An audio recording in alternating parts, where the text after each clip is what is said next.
సర్దుకుంటుంది.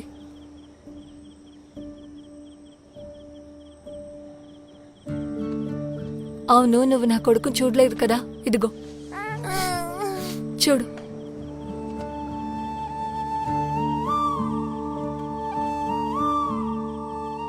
ఎత్తుకోరా. లేదొద్దు, పర్లేదు. ఏం పర్వాలేదు, ఎత్తుకో. వీడి నాన్న మీద నా కోపం వచ్చినప్పుడు వీడిని తీసుకొని మీ నాన్న దగ్గరికి వస్తాను. మా ఇద్దరిని సముద్రం దగ్గరికి తీసుకెళ్తారు. ఆ సముద్రాన్ని చూసి మాకు కొన్ని కథలు చెప్తారు. తర్వాత అంతా సర్దుకుంటాయి. కానీ ప్రతి కథలోనూ మీ అమ్మే హీరోయిన్గా ఉంటుంది.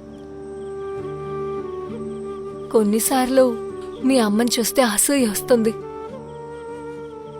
నేను ఇక్కడికి రావడానికి ముందు నేను నాన్న కలిసి షాపింగ్కి కూడా వెళ్ళొచ్చాం.